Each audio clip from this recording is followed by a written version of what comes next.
ಈಗಾಗಲೇ ತಮಗೆಲ್ಲ ಗೊತ್ತಾಗಿದೆ.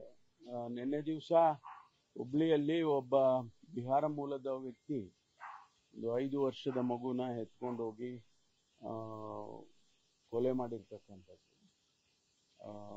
ಅನಂತರ ಅವನ್ನ ವಿತಿನ್ ನೋ ಟೈಮ್ ಸೆಕ್ಯೂರ್ ಮಾಡಿದ್ದಾರೆ.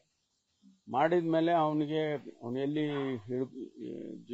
ಇದ್ದಾನೆ ಮತ್ತು ಅದೆಲ್ಲ ತೋರಿಸ್ಬೇಕು ಅಂತೇಳಿ ಕರ್ಕೊಂಡು ಹೋಗುವಾಗ ಇದಕ್ಕಿದ್ದಂಗೆ ಅವನು ಪೊಲೀಸ್ನವ್ರ ಮೇಲೆ ಅಟ್ಯಾಕ್ ಮಾಡಿದ್ದಾನೆ.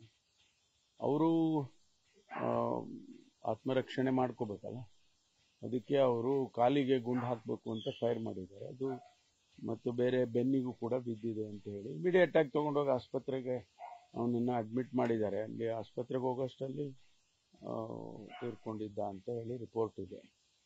ಅದಕ್ಕೆ ನಾನು ಇಮಿಡಿಯೇಟ್ ಆಗಿ ಒಂದು ತನಿಖೆ ಮಾಡಿ ಅಂತ ಹೇಳಿ ಒಬ್ಬ ಸೀನಿಯರ್ ಆಫೀಸರ್ ಇಂದ ತನಿಖೆ ಮಾಡಿಸಿ ಅಂತ ಹೇಳಿದ್ದಾನೆ. ತನಿಖೆ ಮಾಡಿದ ಮೇಲೆ ಆಕ್ಚುಯಲ್ ಫ್ಯಾಕ್ಟ್ಸ್ಗಳು ಎಲ್ಲ ಗೊತ್ತಾಗುತ್ತೆ. ಬಿಟಿಎಂ ಲೇಔಟ್ ಇನ್ಸಿಡೆಂಟ್ ಅವನು ಕೂಡ ಸೆಕ್ಯೂರ್ ಆಗಿದ್ದಾನೆ ಅಂತ. ಅವನು ಈಗ ಕೇರಳದಲ್ಲಿ ಗುಲ್ಬರ್ಗಾ ಮೂಲದವನು ಅಂತ ಹೇಳ್ತಾರೆ. ಅದು ಕರ್ಕೊಂಡು ಬಂದ್ಮೇಲೆ ಅವನ ಹತ್ರ ಮಾಹಿತಿ ತಗೊಂಡು ಕೇಸಸ್ ಮುಂದುವರಿಸ್ತಾರೆ. ಕೊಪ್ಪಳದ ವಿಚಾರದ ಏನಾದರೂ ಅಪ್ಡೇಟ್ ಇದೆ ಸರ್? ಕೊಪ್ಪಳದ್ದೇನು ಇನ್ನೂ ನನಗೆ ಅಪ್ಡೇಟ್ ಬಂದಿಲ್ಲ. ವಲಸೆ ಬಂದಿರ್ತಕ್ಕಂಥವ್ರಿಗೆ ಇಲ್ಲಿನ ಕಾನೂನು ಭಯ ಇದೆ. ಬಿಹಾರದಲ್ಲಿ ಈ ತರದ ಘಟನೆಗಳು ಕಾಮನ್ ಅನ್ನೋ ತರದಲ್ಲಿ ನಡೆದೋಗ್ಬಿಡ್ತಾರೆ. ಕರ್ನಾಟಕದಲ್ಲಿ ಈ ವಲಸೆ ಕಾರ್ಮಿಕರ ಬಗ್ಗೆ ಒಂದು ಎಚ್ಚರಿಕೆ ಇಡಬೇಕಾದ ಪರಿಸ್ಥಿತಿ ಇದೆ. ಯಾಕಂದ್ರೆ ಸಾಕಷ್ಟು ಕ್ರೈಮ್ಗಳೆಲ್ಲ ಅವ್ರದೇ ಇಲ್ಲ, ಬಹಳ ಜನ ಹೊರ ರಾಜ್ಯದಿಂದ ಬೆಂಗಳೂರಿಗೆ ಆಗಲಿ ಕರ್ನಾಟಕಕ್ಕಾಗಲಿ ಬಹಳ ಜನ ಬರ್ತಾರೆ. ಬಂದಂಥ ಸಂದರ್ಭದಲ್ಲಿ ನೀವು ಹೇಳಿದಾಗೆ ಅವರಿಗೆ ಇಲ್ಲಿನ ಕಲ್ಚರು, ಇಲ್ಲಿನ ಜನಗಳ ಭಾವನೆಗಳು ಅರ್ಥ ಆಗೋದಿಲ್ವೋ ಏನೋ ಗೊತ್ತಿಲ್ಲ. ಅವರು ಆ ರೀತಿ ಬಿಹೇವ್ ಮಾಡ್ತಾರೆ. ಬಹಳಷ್ಟು ಕೇಸ್ಗಳಲ್ಲಿ ಈ ರೀತಿ ಹೊರ ರಾಜ್ಯದಿಂದ ಬಂದವ್ರದ್ದೇ ಹೆಚ್ಚು ಕೇಸಸ್ಗಳು ನಾವು ನೋಡ್ತೀವಿ. ಅದರಿಂದ ಕಾರ್ಮಿಕ ಇಲಾಖೆಗೂ ಕೂಡ ನಾನು ಮಾತಾಡ್ತೀನಿ. ಒಂದು ಕಂಬೈನ್ಡ್ ಮೀಟಿಂಗ್ ಮಾಡಿ ಏನು ಕ್ರಮ ತಗೋಬೋದು. ಕನ್ಸ್ಟ್ರಕ್ಷನ್ಸ್ ವರ್ಕರ್ಸು, ಸುಮಾರು ಕಡೆ ಕನ್ಸ್ಟ್ರಕ್ಷನ್ ವರ್ಕರ್ಸ್ಗಳ ಕ್ರೈಮ್ಗಳೆಲ್ಲ ಆಗಿರೋದು ನಿಮಗೂ ಗೊತ್ತಿದೆ. ಅಂಥದ್ರಿಂದ ಅದನ್ನ ಒಂದು ಸಭೆ ಮಾಡಿ ಅದಕ್ಕೆ ಮುಂದೆ ಏನು ಮಾಡಬೇಕು ಅನ್ನೋದನ್ನ ತೀರ್ಮಾನ ಮಾಡಿ. ಇನ್ನೂ ಓದ್ತಾ ಇದ್ದೀನಿ. ಇನ್ನೂ ಒಂದು 4-5 ಪೇಜ್ ಓದಿದ್ದೀನಿ. ಇನ್ನೂ ಓದ್ತಾ ಇದ್ದೀನಿ. ಒಟ್ಟಾರೆ ಇದು 2-3 ವಿಚಾರ ಇದರಲ್ಲಿದೆ. ಒಂದು 2015ರಲ್ಲಿ ಪ್ರಾರಂಭ ಮಾಡಿ ಮುಗಿದಿದೆ ಅಂತ ಹೇಳೇನೆ 2-3 ವರ್ಷ ಆಗೋಯ್ತು. ಮತ್ತು ಅದನ್ನ ನಾವು ಅದರ ಇಂಪ್ಯಾಕ್ಟು, ಅದರ ಯೋಜನೆಗಳು, ಅದರ ಚರ್ಚೆಗಳು ಅದು ಒಂದು ಭಾಗ ಇಡೋಣ. ಆದರೆ ಅದನ್ನ ಹೊರಗಡೆ ತರೋದಕ್ಕೆ ಒಂದು ಕಷ್ಟ ಆದಂತ ಸಂದರ್ಭ. ಅದಕ್ಕಾಗಿ ಈಗ ಮಾನ್ಯ ಮುಖ್ಯಮಂತ್ರಿಗಳು ಅದನ್ನ ಹೊರಗಡೆ ತಂದಿದ್ದಾರೆ.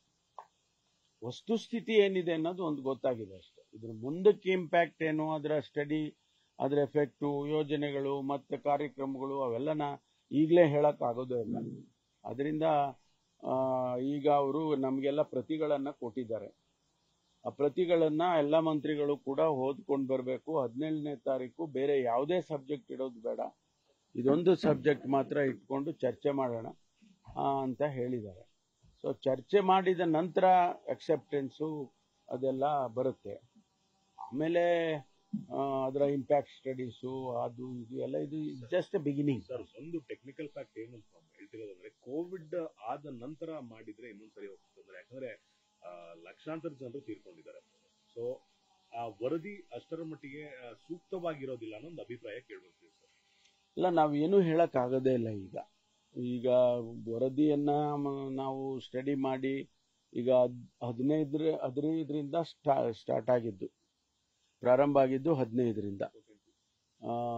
ಈಗ ನಾವು ಆಚೆ ತರ್ತಾ ಇರೋದು 10 ವರ್ಷ, ಹೆಚ್ಚು ಕಡಿಮೆ 10 ವರ್ಷ ಆಗಿದೆ.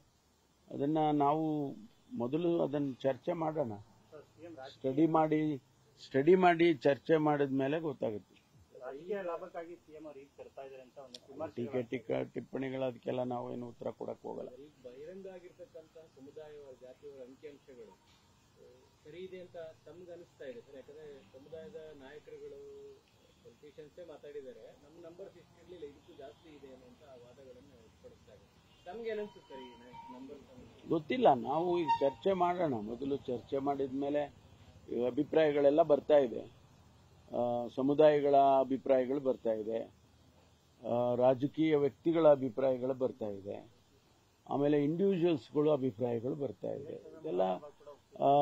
ಇದೆಲ್ಲ ಬರ್ತಾನೆ ಇದೆ. ಅದರಿಂದ ಚರ್ಚೆ ಮಾಡಿ ನಂತರ ಯಾರ್ಯಾರ ಅಭಿಪ್ರಾಯಗಳು ಕ್ಯಾಬಿನೆಟ್ಟಲ್ಲಿ ಏನೇನಿದೆ ಅದೆಲ್ಲ ನಾವು ಚರ್ಚೆ ಮಾಡ್ತೀವಿ. ನ್ಯೂಸ್ ಫಸ್ಟ್, ನಿರ್ಭೀತಿಯಿಂದ ನಿಮ್ಮ ಪರವಾಗಿ.